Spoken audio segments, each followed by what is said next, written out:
I'm going to minimize you there so we don't get you on the slide. Thank you very much. Okay, everybody, today is World Water Day. For those of you who don't know me, my name's Steve Barton. I'm the Environment Manager for Ground Control, so I cover across all the divisions, head office, anyone who needs environmental advice. I work on the wide HSEQ team, HSQE team rather. We're with Sophie and Olivia in environment. Okay, so World Water Day. So we'll start with a quote from the Secretary General of the UN, so a very important gentleman. This year's World Water Day reminds us of our individual and collective roles to protect and sustainably use and manage humanity's lifeblood, present and future generations. That's quite a strong statement there about water, how important it is to us, how important it is to the wider world. Okay, but what actually is World Water Day? So there we go. So in World Water Day 2023 is about accelerating change to solve the water and sanitation crisis that engulfs the world. So we're sat here in a fairly temperate country, lots of rainwater, lots of water for us, but that isn't the case for the rest of the world. So we have World Water Day. It will inform and share information on water scarcity across the world and to consider what your part is in that, what you can do to help with that. So why is it important? So some pretty scary statistics here. So these are all taken from World Health Organization, UNICEF. So 1.4 million people die annually.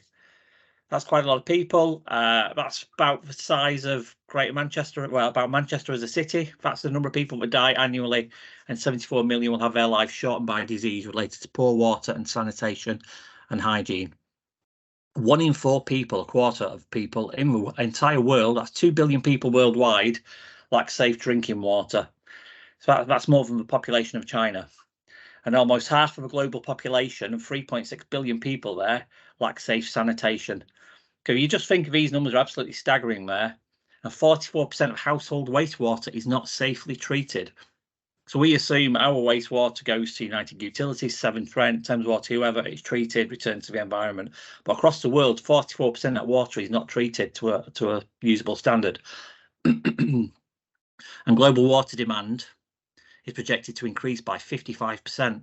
So we're already looking at a scarce situation across the world, looking at those figures above, and that demand's only going to get worse. But it's not just the rest of the world. So a lot of time we think it's far away, it doesn't affect us, it's Africa, it's Asia. But coming back closer to home, the map on the right there shows water scarcity in England. Okay, as you can see, there's a big red splodge around London and the southeast. That's traditionally due to water supplies being from boreholes. Borehole groundwater takes a lot longer to replenish than surface water. So there's water scarcity in those areas. And obviously, we've got a massive population in London and South East itself. The North, Yorkshire, Northumbria, Lancashire, Greater Manchester, etc. Some of the least stressed, that's because of the industrial heritage, lots of above ground storage, reservoirs and things. But yeah, so what's going on closer to home? So we've got climate change. We have longer, hotter summers, which leads to a lack of rainfall. We've got an increasing population in the United Kingdom, like there is across the whole world. We do have change in industry and farming practices. You may have seen as a result of Brexit, with shortage of fruit and veg. So farmers may be looking at different ways to manage and maintain their land, which could require more water. And we do still suffer from a Victorian infrastructure. So as we mentioned previously, the Industrial Revolution, which shaped the north with our reservoirs, a lot of your water pipes, your networks, your reservoirs, boreholes were all stemmed back to Victorian times and that infrastructure there, because it's quite constraining. So those issues lead to a national water shortage or a drought, however you want to call it, which can lead to failed crops because we're not able to water them properly.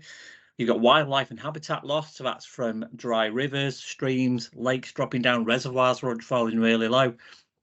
Failed crops on farmland can also lead to a lack of habitat there because lots of wildlife does like to live in some of those crop growth, and certainly along the margins where the hedgerows grow. We'll have hose pipe bans, which certainly inconvenience you in your day-to-day life. You can have industry shutdowns because water isn't available, and you do have an impact on leisure. Okay, so that can be that leisure centres can't keep their pools topped up and running. It can be, as on this picture in the middle here, empty canals, empty lakes, so you can't go sailing. So the Environment Agency in February of this year have basically stated, following the driest summer in nearly 30 years, experts are warning that another hot, dry spell could see drought conditions return in 2023. despite winter rainfall replenishing most water levels. We're all aware there's been some quite wet periods recently. My garden is testament to that because it's still got a giant puddle in it where it's not drained properly. And that's what can happen. A quick dry spell and that water level suffers. We're talking about reservoirs maybe topped up, but as we've mentioned in the southeast in particular, boreholes take a lot longer to replenish because the water has to percolate through the ground. So here's a few of the pictures of last year's drought, apart from this black and white one. Obviously, standpipe use, we don't want to go back to days like that, but it has happened in the past, and there's nothing to say it wouldn't happen again. We do have dry reservoirs there, a canal, leisure facilities damaged there, wildlife, fish on a riverbed, and that's a country last summer. So you can see, definitely the southeast and much of the western side of the country was quite yellow as wild plant life started to suffer. For northwest Scotland, obviously a bit wetter, and Wales again, lots of hills and mountains there, so good channeling of the water. So that's what World Water Day is about there, making sure you are aware of it, what the risks, what the concerns are, and it isn't just worldwide, it does affect us here in the UK. So saving water at home, this can also apply to the workplace as well, so it's a few ideas for you to look at, a few hints and tips. We'll go straight to the bathroom because 34% of all water use in the home is used in your baths and your showers. So that's quite a high proportion. That's a third of all your water. So if you have a bath, it uses about 80 litres of water, unless you have a luxury bath, will use even more. Big double nice corner bath, lots of water there. You use it for 10 minutes, 20 minutes, half an hour, depending on how long you're in the bath, and it's wasted and it's gone. A short shower, however, uses around 12 litres per minute. So a 5-minute shower will use less water in the bath. And by using an aerated shower head or a low flow shower head, you can reduce that to actually 6 litres per minute. This is based on a normal shower. There is there in capital letters warning, a power shower does use significantly more water. Okay, but an aerated or low flow shower head will use a lot less water than you'd use in your bath. Scary number there, that a leaking tap can waste 5,000 litres per year of water. That's quite a lot there. Think how many baths that would be. Think how many showers that would be. And that's just from a leaking tap. It can be as simple as a washer needing changing. I'm guilty of this. The sink in my kitchen is leaking and I've not got around to changing the washer. It's very irritating dripping sound. And overnight, I did actually leave a plug in one night and I came back and it had filled the sink overnight just from a dripping tap. Other ways to save water in the bathroom: don't leave your tap running when you're brushing your teeth or you're having a shave. That's 6 litres per minute that can be wasted there. That's the same as you can use it in a shower. So just by leaving the water running to brush your teeth, so turn the tap on, wet your toothpaste, etc., turn it off until you need it again. And another big one in the bathroom: 30% of our water use is from flushing the toilet. So that's over 65%. Well, that's 65% basically of all water use is from bath, showers and toilets, all in one room in your house. And here's a really staggering number. I've even wrote in there, this is not a typo, just because of the number. I was really surprised by the number. A leaky loo can waste 146,000 litres of water per year. And you won't know it's happening. This is where your cistern is continuously flowing. So water's trickling down the back of your toilet basin. You might not know this. You might not notice it. 146,000 litres of water a year could be wasted.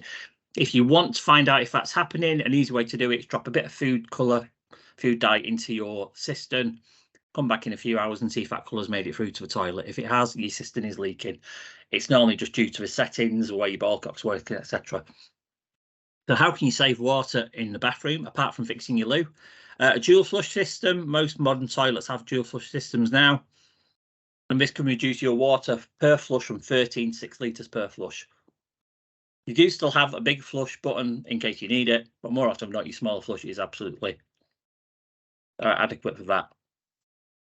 You can also use what we call a cistern displacement device. This is essentially a brick, a balloon. You can get them from some of the water companies. They call it Hippo sometimes. It's basically a solid item that you put in your cistern, so your cistern doesn't hold as much water. So when you flush, you use less water again. So if you've got an old cistern or you don't have a dual flush, you can reduce your flush by adding that in there. In a very basic form, you could even put in a rock or a brick.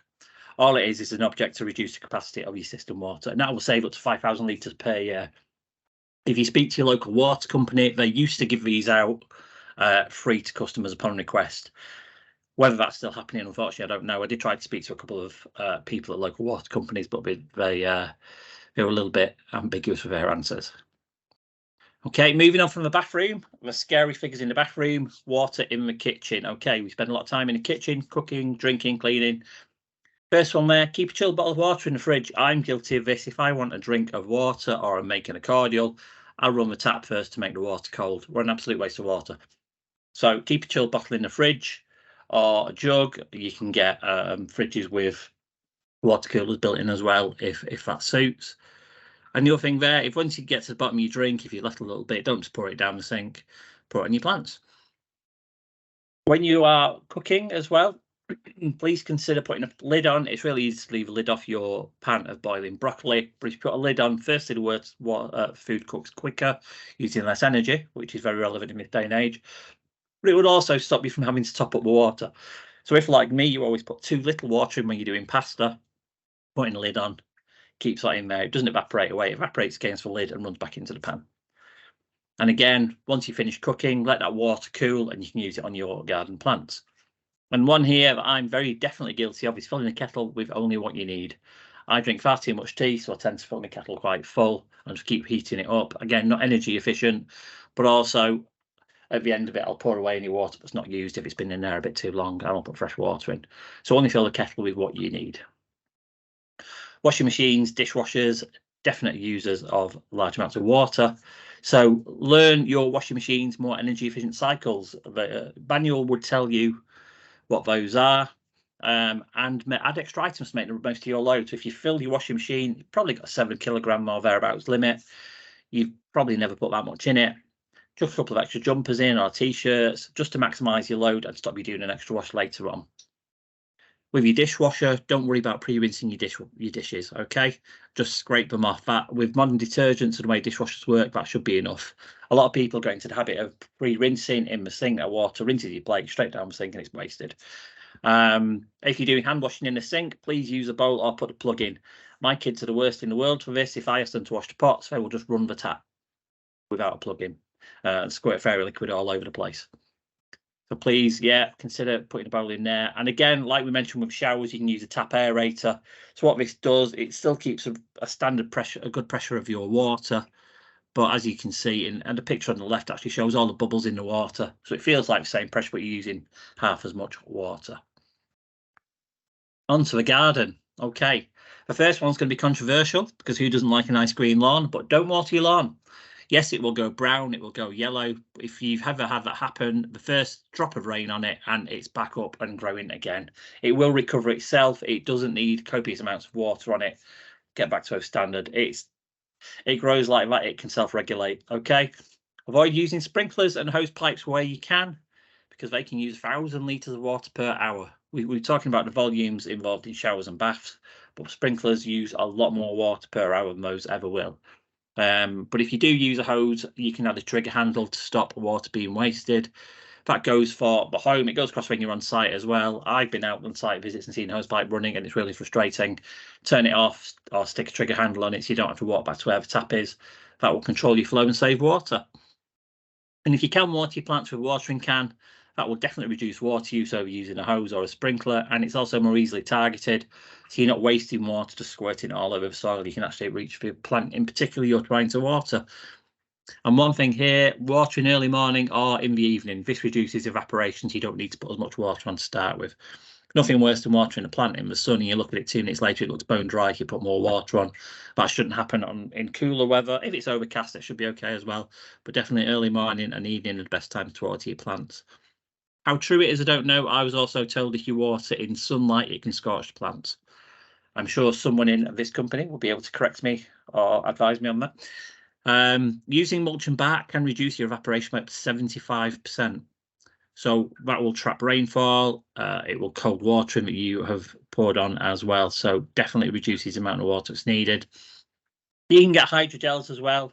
So once they're wet, they absorb the water and we release it again back into the soil slower. So it reduces your need to continuously water.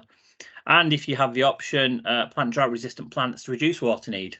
It also makes your garden more hardy. So if we do hit drought conditions, if there's a hose pipe ban and you're struggling to water your garden, drought-resistant plants will still look fairly healthy during those times.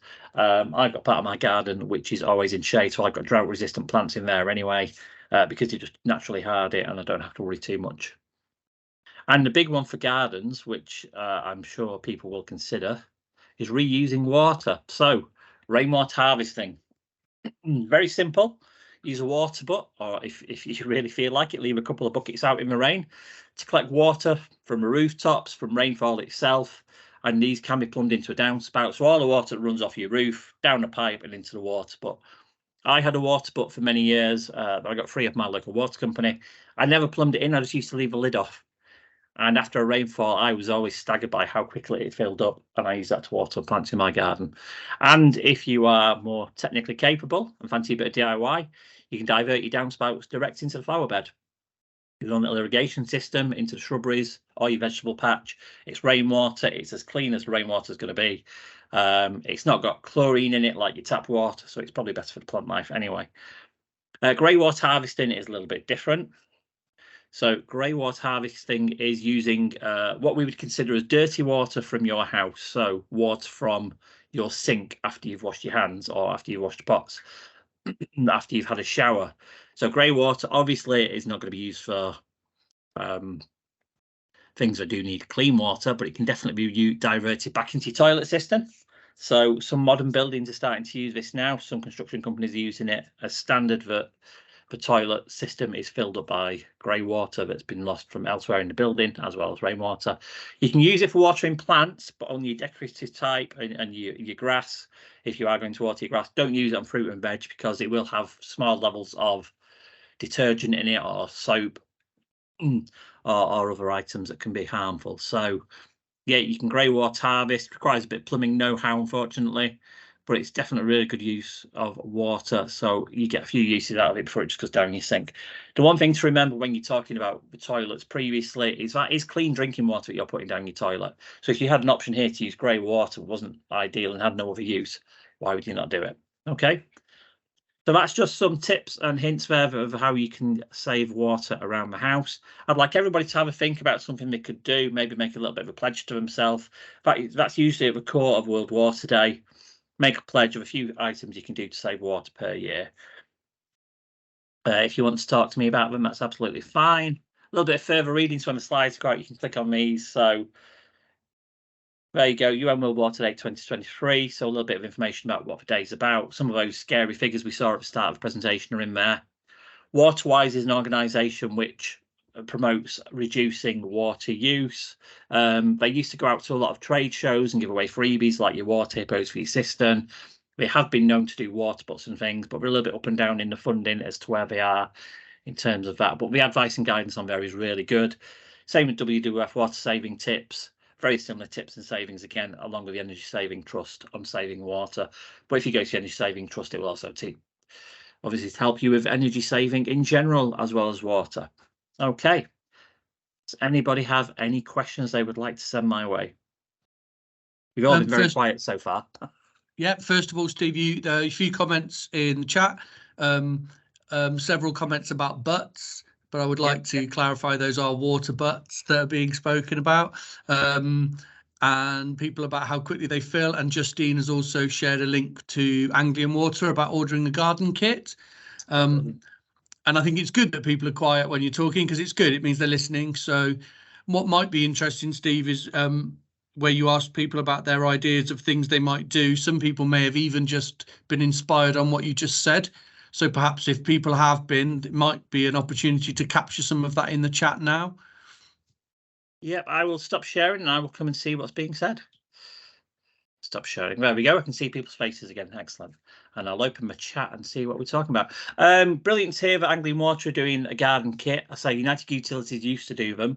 I've not been able to find out if they are. They've been very cagey about it. But most water companies at one stage or another have offered water butts. My water butt came from UU.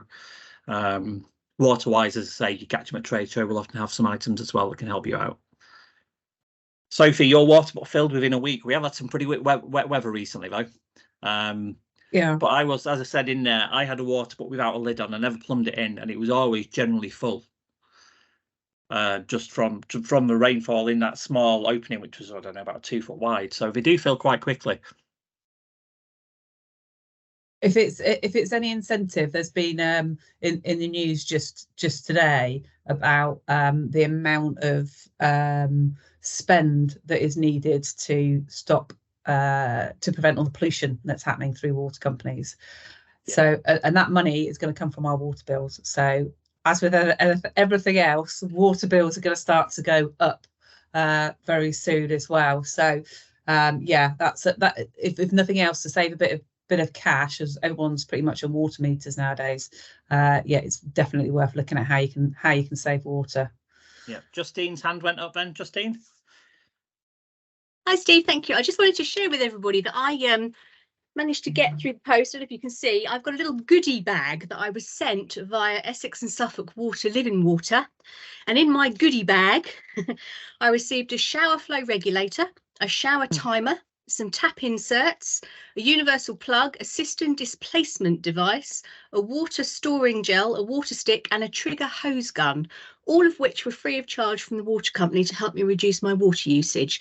So that's because I'm in Essex. I'm sure whoever's on the call and you're located in different locations, if you pop in your postcode into your local water company, hopefully they may have something. I know different people have different stuff, and as Steve said, at different times of the year they have different things like water butts or different opportunities, but just keep an eye on it, because there is stuff out there that's free.